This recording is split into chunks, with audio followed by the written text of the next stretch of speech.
Hello and welcome to the Purpose and Power podcast. I'm your host, Stephen Walker, and we're here to, of course, help Christian business owners, faith-based influencers, and thought leaders share the wisdom and knowledge and insight they've gleaned from their personal journeys of faith and victories.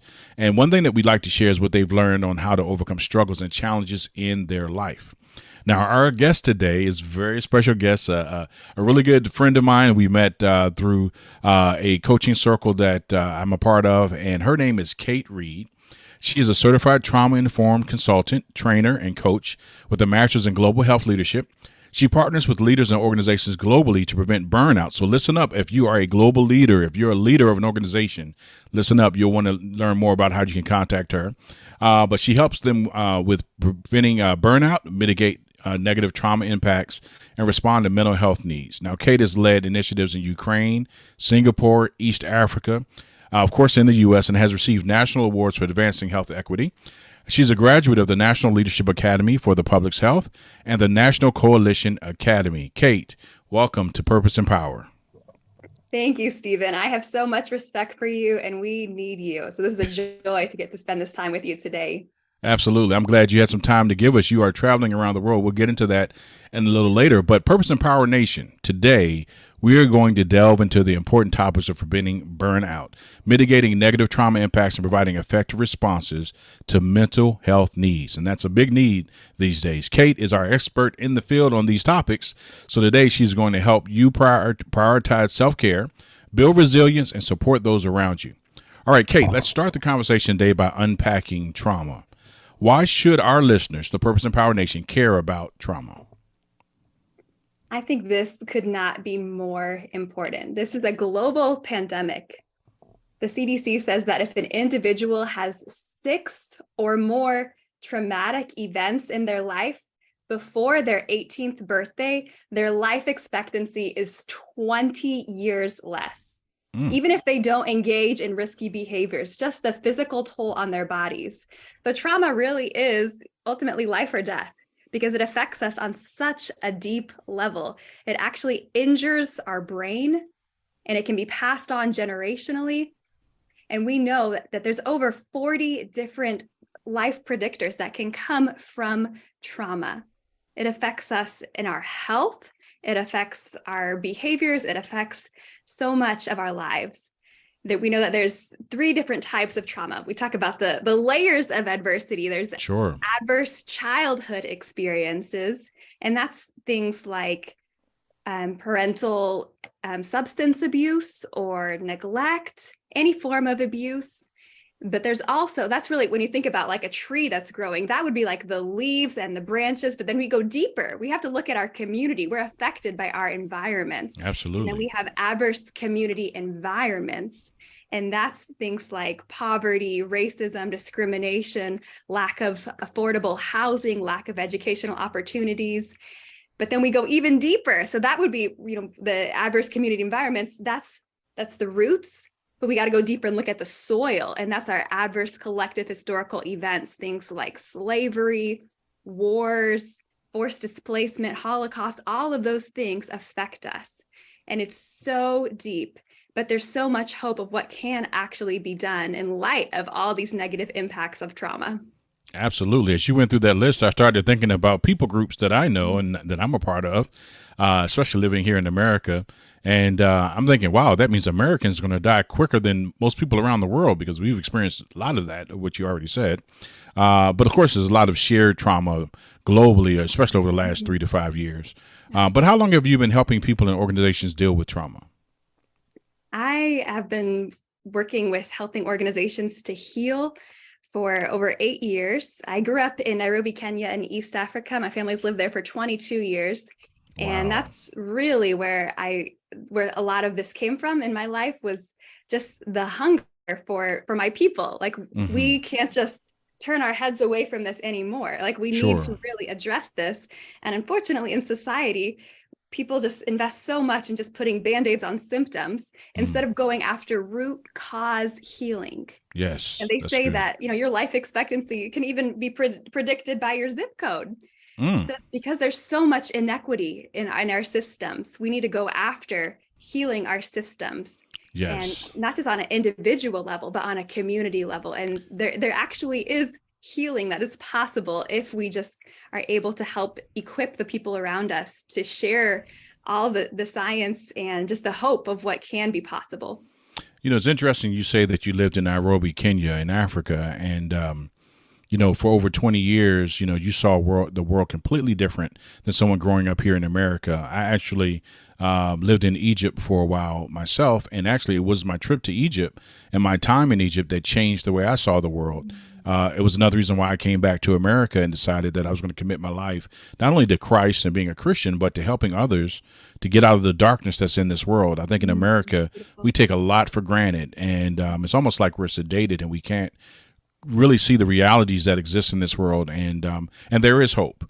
There's help and there's hope. So now, speaking of foundations, I started thinking about this podcast and knowing and having been watching you for like the last year or two, and all that the wonderful work that you're doing. I started thinking about, where did this come from? Like, what triggered Kate to really say, you know what? Helping people through their trauma is going to be my passion, and this is what I'm going to commit my work to. Can you think back and say, okay, these were the moments that I said, this is what I'm going to champion in the world? Absolutely. And it goes back to when I was a little girl. Okay. It's so real. What happens, in the early stages of our life really does set the stage. They talk about the importance of, the first 1100 days and how that informs the rest of our worldview. But I really believe that for me, growing up as a little girl, like I said, it felt like my people are bleeding, with the effects with trauma and just so much pain. And even in the church, seeing so many times people with good intentions, not knowing how to actually help people heal and doing more harm than good. So as a little girl, I just felt this burning passion. There has to be more to actually help people heal. It's not enough to just say, okay, come sit in our pews and sing our songs when you're bleeding, But there actually can be healing. So that's really where it came from, was just this burning passion in me, to help, just to unearth, Lord, what is there that can help our people heal truly? Yes. And that brought me on my whole journey of the healing work that I needed to do in myself, to learn how to release everyone and everything to God, and not to, go in as a first responder who then is bleeding in the process. I need to make sure that I'm connected to that source of healing. Yes. And always releasing everyone and everything to God, the true source of where that healing can come from. So your worldview has been shaped by your experiences, and your life, the path that you've taken in your life, has equipped you to start dealing with some of those things. There's a phrase you say that's interesting. You said my people. Define that for us. What is, when you say that, what do you mean? So my definition of family is not biological. It's the people that I'm doing life with. Yes. And so, they say it takes a village to raise a child. I am so honored that the village, that raised me, is one that has walked through these layers of adversity. And yet they're not bitter. They're the ones who are still, working to help others find that healing. And so my people, that's, when I was just growing up, one of my best friends, she was a girl from South Sudan, and she was the one who said that phrase. And it's really, for me, as somebody who's, lived in many different countries, it's the people that I'm doing life with. Those are my community. So maybe they're not my biological family, as I grew up on the other side of the world as my biological family. And for me, home is, where you are, you invest to be as fully present as possible. I remember when we were just little girls moving to Kenya, and we were in London on just outside walking around, and my older sister, she was 7 years old, and she was crying and tired, and she said, "Mommy, can we just go home?" My mom said, "Honey, where's home?" And she goes, "The airport." That for us, so much of our lives, it's the people that we're with at the moment. So my last 2 years in Israel, those were my people. Growing up in Kenya, my family's been there for 22 years. Those are my people. But it's just the people that are in front of me who need love and hope and healing. And that's all of us. So many times when I talk about becoming trauma informed, people want to say, oh, that's those people over there. I'm like, oh, no. That is all of us. So we Yes. all need healing so desperately. That's amazing. If you're just now joining with us, Kate Reed is our special guest. She's a burnout prevention specialist and trauma-informed certified consultant and trainer, and she is amazing. As you can tell, she has a great story. And Kate, I know some of our listeners, some of the Purpose and Power Nation, they're wondering, okay, is she just a coach that read a book and she's teaching what she learned, or is this coming from another place, a deeper place, a personal experience? And you mentioned that there was some personal trauma in your life that you had to learn to work through. And I think when you're getting coached, or when you're the head of an organization and you need someone to come in to deal with real trauma issues, you really want to know who that person is, not what they're going to teach, because anyone can teach from a book, but there's a certain passion that comes from experience and wisdom that's gleaned from that. Is there something that you can share with us, not to put you on the spot, but to put you on the spot? Is there is there anything that you can share with the Purpose and Power Nation that you experienced and how you were able to deal with that and get hope again in your life? Absolutely. Well, if we're gonna go deep, I think for me personally, there was a defining moment. I was like a 6-year-old girl on the school bus, and I just remember, like, driving to school, we would always, drive through the slums, and we have, in Kenya, we have a lot of what we call mob justice. And that's where, because of the lack of justice in the justice system, people don't trust the police or the justice system. So they take matters into their own hands. One person yells thief, and then there's a crowd. They put a tire over that person and burn them. Oh my so gosh. I was a 6-year-old little girl. I know we're going deep, but that's good though. No, I want to hear that. Yeah. So I'm a 6-year-old little girl looking out the window on the school bus, and I see this man burning, on the side of the road. And in that moment, really changed the rest of my life. I inherited some wounds from that moment of just, internalizing the pain of the world is so, so great. And I went to an unhealthy place of, okay, so my value isn't just, what can I do to help pause or help, decrease that pain just a little bit. So I had to do so much healing work to wrestle with God of all the times, growing up, all my peers, everybody's in poverty. And to wrestle with God of where were you, when all these things happened. That's good. And then my last 2 years living in Israel and in the war and all, the air raids are going off. And then I was just in Ukraine and just so much seeing my people suffering. There was so much healing that I needed to do and to be able to release my people, to God and to trust him, that he cares for their healing so much more than I do. And I need that healing so very much as well. So it's just really from soaking in the presence of the Lord, that's that true source of healing, to be able, we call it, benevolent detachment, to release everyone and everything to God.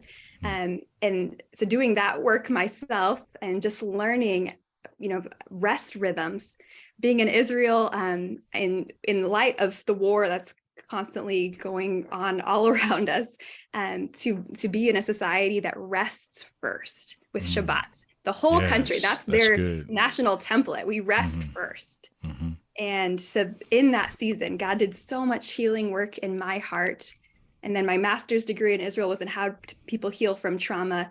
And that's the best place to learn how to heal from trauma, from people who have lived their whole lives in war. They have bomb shelters at the playgrounds. Every kindergartner knows we have every room, every house has their own bomb shelter. So they've just lived their whole lives in it. So to really learn how do we help people heal? And that's good. So insightful. That's good. Okay, so Purpose and Power Nation, Kate slid a word in there on you. You probably say, what did she say? Shabbat? What is that? So Shabbat is Sabbath, and so she's talking about observing the Sabbath, the time of peace, and that's understood from not only a religious standpoint, but just from a mind, body, spirit standpoint, that you have to have rest, period. And then once you have that, you're able to pursue peace, and that's important. And so as you're hearing her story, it's coming out of an experience, and she's certainly talking about true trauma, and not to belittle anyone else's trauma. Oftentimes on the path to purpose, we experience these moments where we go through it first so that we know what we're talking about when God uses us. And so we have to experience these suffering points in our life. And I remember for myself, even I started complaining. God wants you to keep it real, Kate. God wants you at all times keep it real. He's holy, so you got to come to Him with reverence, right?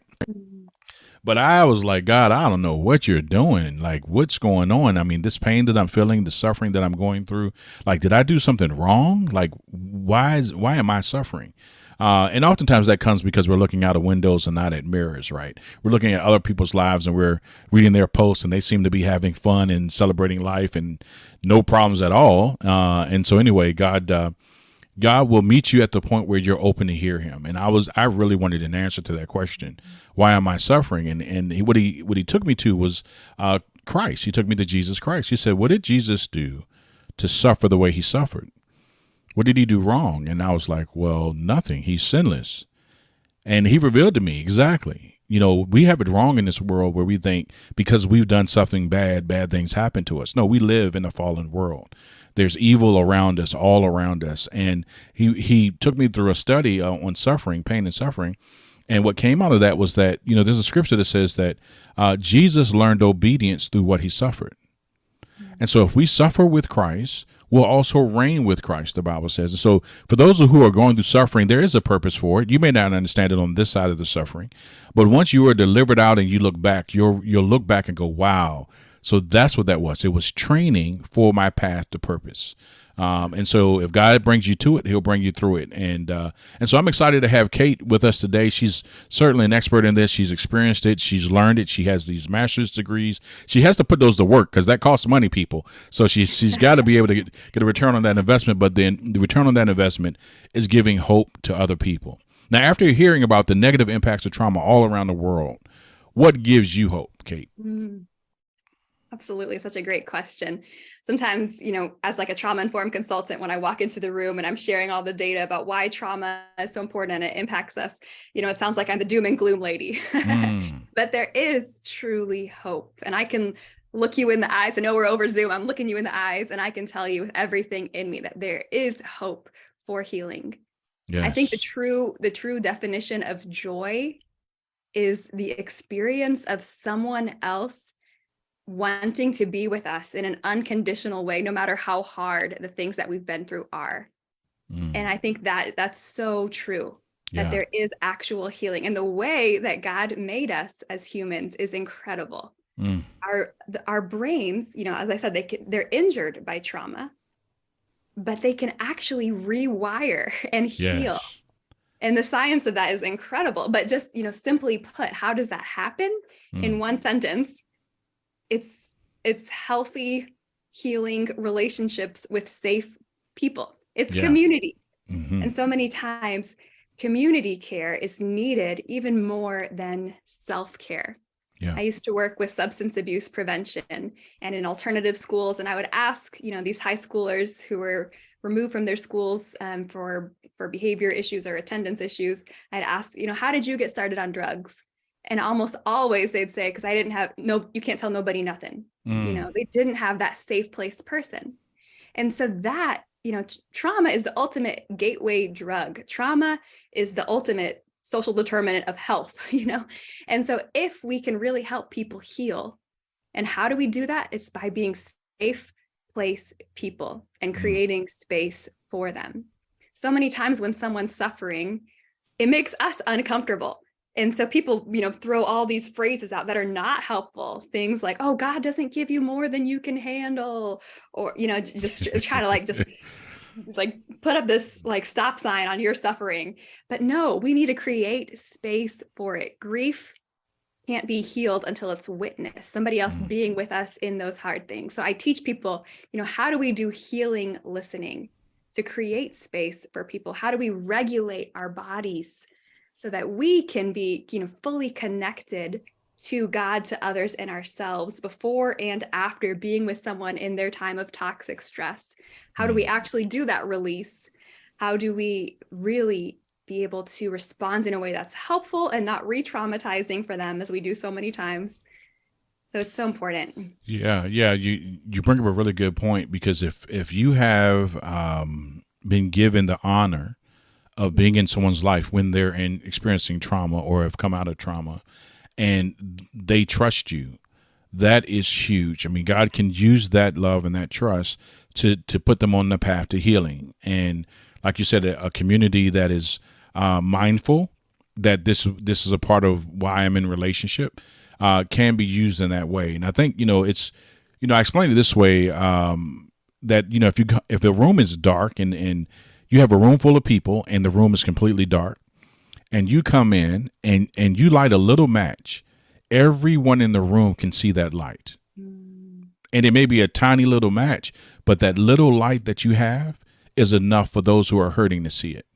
And I think that when you come into an environment where people are hurting, just share the light you have. Don't be anything different than who you are, and share what you have, because it's so much more than what they already have. And they're looking for hope. They're looking for help. They're looking for love. And you can have the ministry of presence, just be there.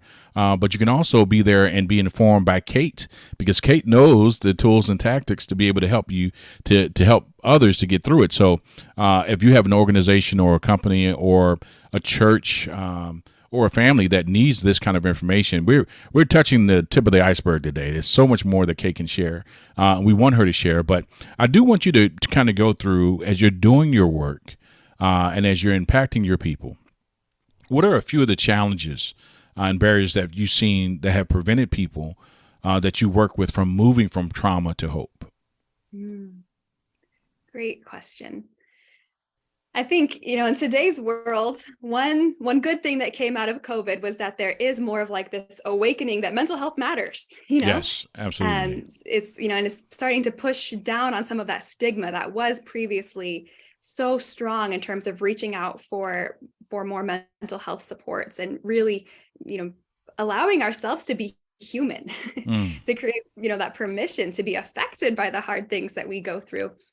But sadly, there's still, trauma is becoming this buzzword, but really people are not yet understanding, the true value of investing and helping people heal. And so I'm always asking people, what is the cost of not becoming trauma informed? Wow. We have so many church leaders who are having suicidal ideation, because they don't have that space to be able to process their hard things. And we have so many church leaders who are having burnout across, not just in the faith-based world, any sector you talk to. Burnout is such a huge thing right now. They call it the global great resignation, Sure. just everybody's just quitting because it's just too much. So the cost of trauma, for the United States, they say that the annual cost to the U.S. in lost productivity and healthcare attributable to adverse childhood experiences is $748 billion. Okay, so Kate, I am going to push back on that, because to be able to even quantify something like that, I know, because they're human, they probably missed that by a mile. It's probably way higher than that. Yeah.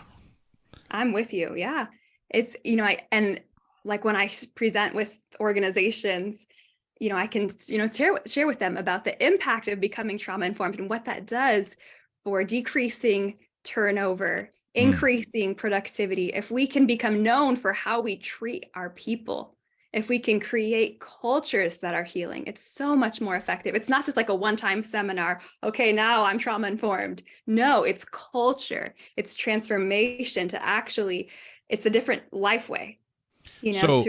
So you make me think about, let's just say I have an organization and I have 100 people on staff, and pre-COVID we were flying. We had a great healthy environment. The management cared about the employees. We had just, our productivity was through the roof year over year. Our revenue was up. I mean, everything was firing on all cylinders. And after COVID, we're seeing, people are quitting.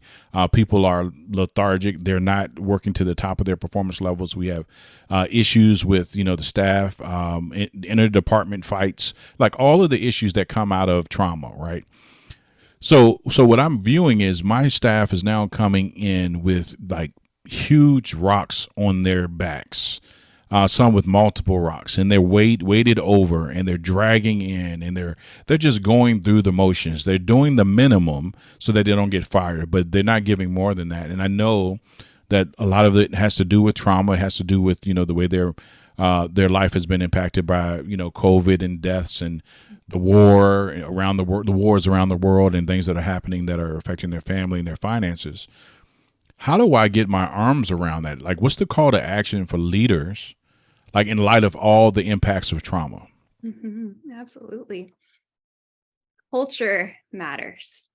It's not enough, when someone is in the way you described it so beautifully, with all those rocks on their backs, so heavily weighed down, barely surviving. It's not enough to tell them, okay, go have some self-care, go do a little facial and light some candles. Like, that's not That doesn't work. if the system is broken. So that's where we need to really look at our systems. Okay. We need to look at our HR policies. We need to look at our physical environments. We need to look at our, the actual rhythms that we're working out of. I encourage leaders, have your people do a rest audit to look back of when did you actually truly rest, not just like escapism tendencies, but, really filling yourself up with what is life-giving for you. And that's so important. The root of the word restoration is rest. Yes. In our society, we are so not good at that. And so it's really like an act of defiance, almost, like, to be a person who chooses to prioritize rest. Rest is passive. It's active, not passive. It's not just going to happen. So we need, as leaders, we need to fiercely model that for our people, to give them that permission to be human and to rest is so important. So I'm a creative. So part of, as you speak, I'm seeing, like, my company, my organization was a really strong tree, and we were growing tall. And what you're saying about rest is, I'm chopping, at the base of this tree, just doing what I can do, and it's not fixing it. It's actually hurting my organization. Things like, I know, mental health is a big deal in the companies, and we should care for our employees. Why don't we do a mental health day? And just, have a speaker come in and talk about a couple tactics, and that should be enough to fix everything that's wrong in our company. Another chop at the base of this tree, right? So the people, they get this rah-rah, but, they get inspiration, but no transformation, right? Yes. Say it again. And that's exactly right. And that's, I think, as leaders, you don't know what you don't know. And hopefully Purpose Empower Nation, if you're a business owner, head of organization, or in an organization or company that needs to hear this, you'll send this link to them so they can hear it. And really, I want you to hear Kate's heart and my heart. We want to help you help your people. Why? Because your people are our people. Like Kate says, my people. She's taking ownership of those who need help, and those who need help are in your company. They're in your organization, and we can come and be a part of that. She can certainly give you more than a one-day workshop, which is nothing. That's like putting a Band-Aid on a gaping wound. It's not going to work. It's not going to heal. But speaking about changing the culture, how do you change the culture? You do that over time, and you do that intentionally, and you do it with participation and unity across the board, from the C-suite down to the new employees, right? So she certainly can help you with that. Kate Reed is our guest today. As I said before, if you're just now joining us, Kate is a burnout prevention specialist. Think about that. Like, just don't let yourself hear those words and go, oh, well, that's nice. No, a burnout prevention specialist. That's amazing, and that's needed.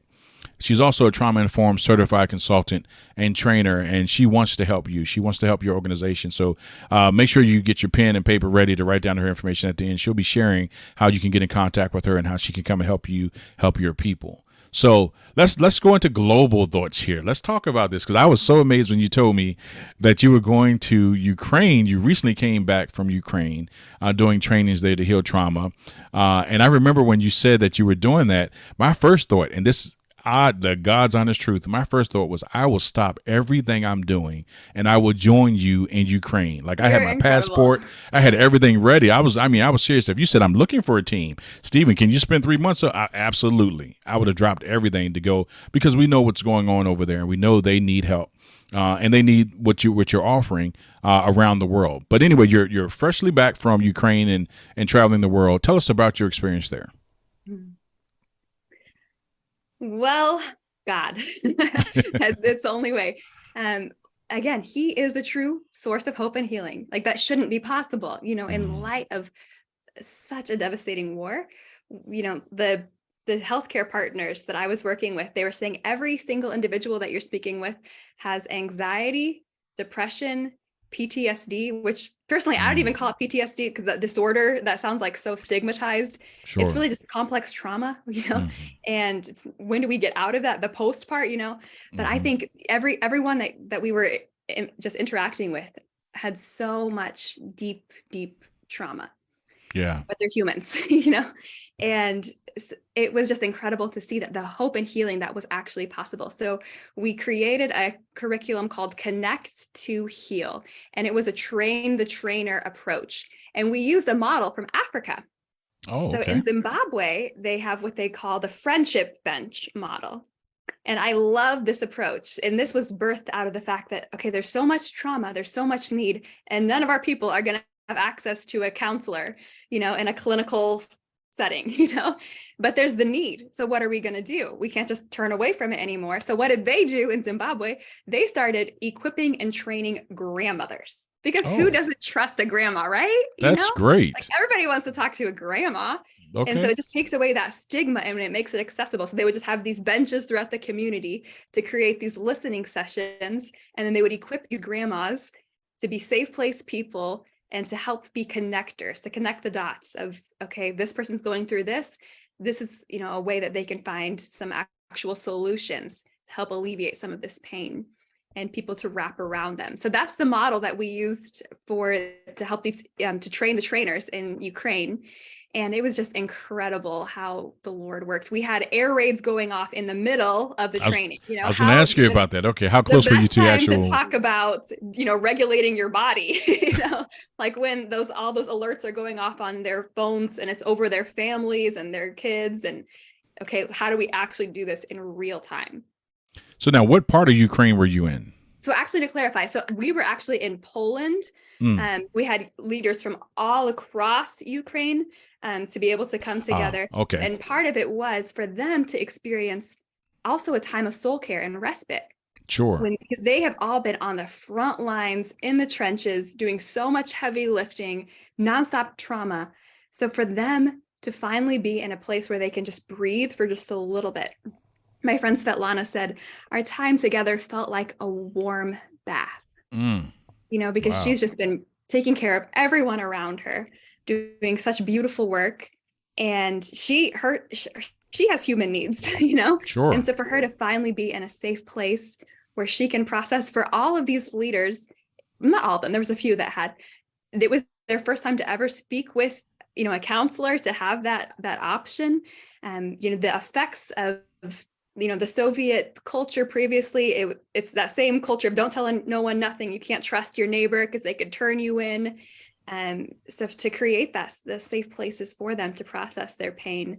And then we taught them, how do we turn on our relational circuits when we've been in a time of toxic stress? How do we, regulate our bodies? How do we help someone else regulate their bodies when they're just, the lid is flipped, it's just out of control? Very basic, tangible, easy things.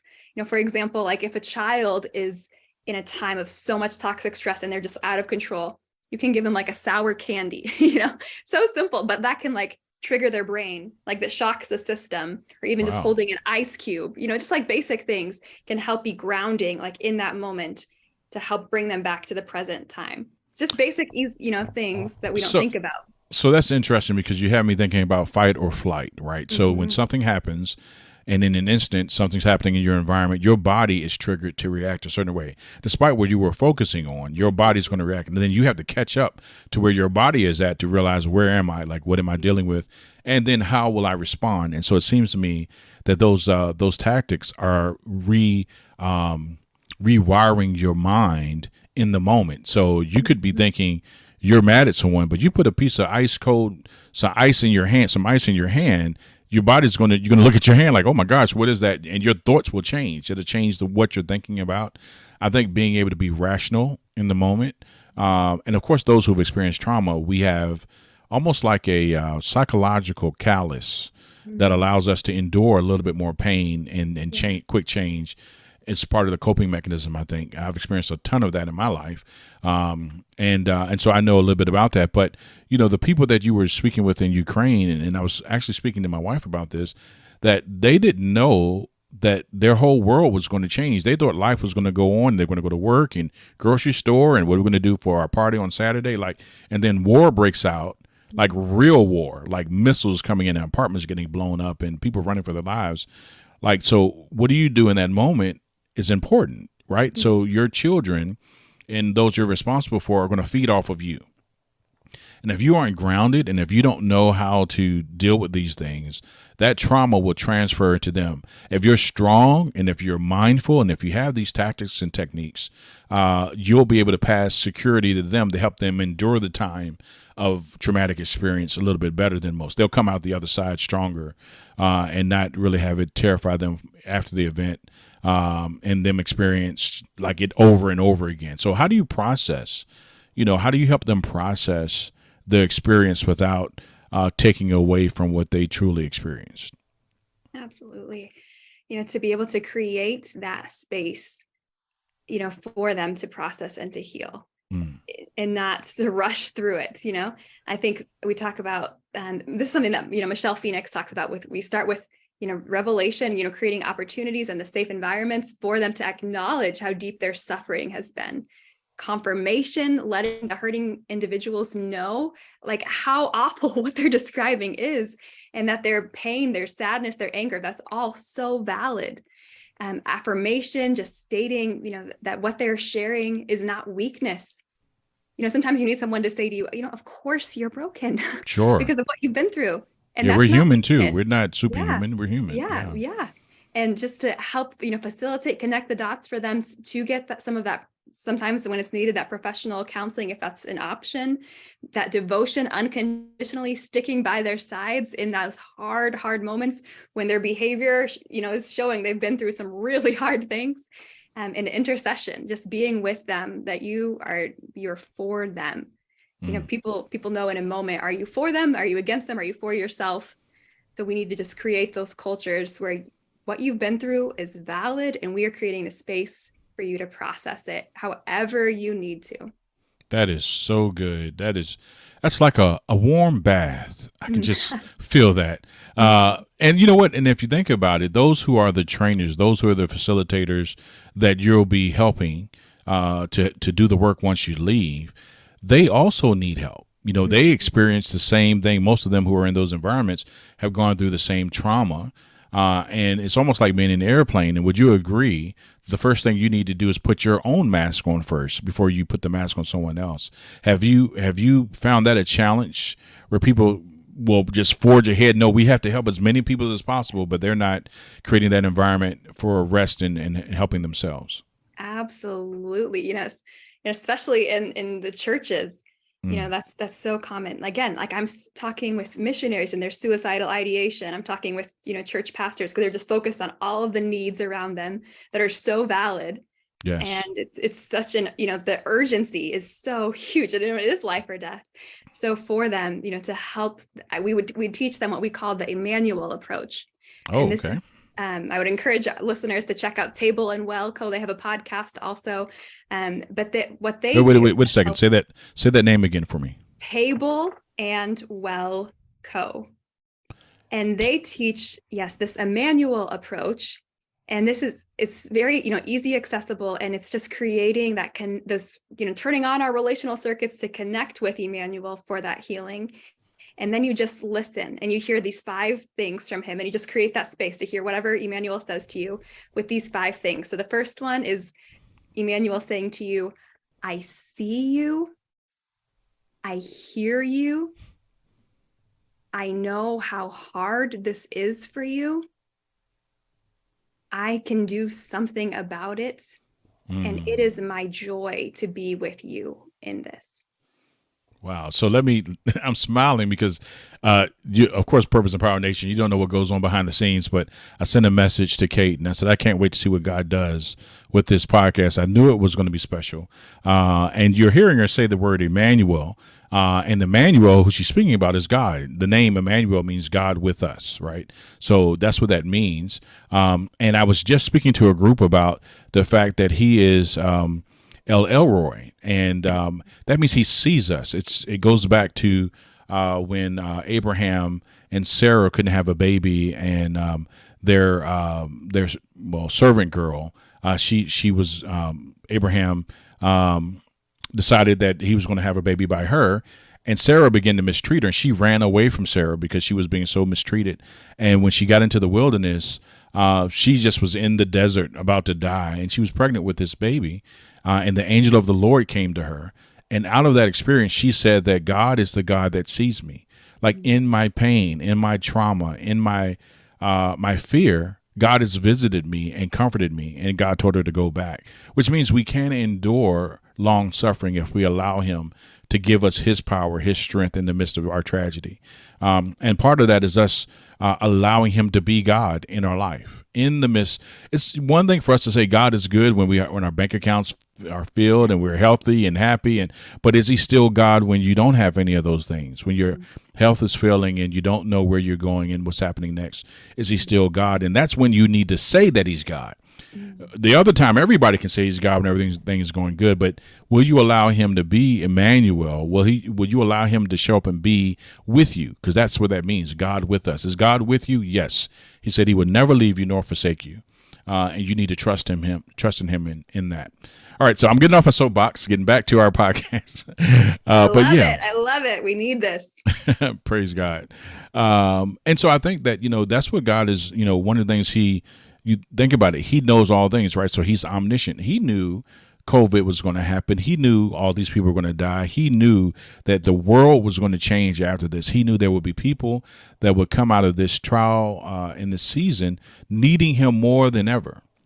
And so now, and of course, you being one of his children, he's sending us out to be the lights in the darkness. And Purpose and Power Nation, I want you to be encouraged by Kate Reed. She's not alone, and you're not alone. And God has an answer for your trauma, and it is hope. Hope, there is hope, and that hope is found through God and his power. As a matter of fact, write down the word hope, H-O-P-E. I'll give you an acronym for that. And the acronym for hope is helping out people everywhere. Helping out people everywhere. And when you're others focused, then you can be a light. And that's all it takes, is to care more about those in front of you than yourself, right? So now let's go ahead and talk about these organizations that are dealing with trauma, and they're looking and they want to become more trauma informed. They want to help prevent burnout. They want to decrease the negative impacts of trauma in their organizations and in their companies. And the best of them want to equip their people, not just inform, but equip their people to respond to the mental health needs of those that they love and of those they work with and those they lead. So now, how can they partner with you to do that? Mm-hmm. I think it's so important, that we're engaging the whole brain in this process. The left brain is the logic side, the right brain is the relational side. So we need to do this in community. Like you said, it's not enough to just do a one-time information transfer. It's a culture, it's systems of support. So I would love to join hands with an individual who is seeking to help their organization become healthy. An individual who wants to become an emotionally healthy leader who can liberate others and to multiply that health to those around them. So individuals can reach out to me. Again, my name is Kate Reed, and my email address is kate@highline-ldg.com, kate@highline-ldg.com. I love to connect with individuals on LinkedIn and Instagram. I am continually sharing more resources for groups to, free resources that are not mine even, just to help connect the dots. There's so much available that we just need to be aware of. And we have a healing leaders group coaching cohort that I would love individuals to reach out to, and we can get you plugged in there. But again, just to walk alongside an organization to really help the culture become healing, to be known for how they treat their people. Well, as you know, and you may not know, but as you should know, this month is Mental Health Awareness Month. So this is a great time to reach out to Kate to get together this plan for your organization. She is a burnout prevention specialist, trauma-informed certified consultant, and trainer. And Kate, I just want to, as we're ending here, I want to make sure that the Purpose and Power Nation understands this, that this is not a one and done thing. It didn't happen in 1 hour. It can't be fixed in 1 hour, right?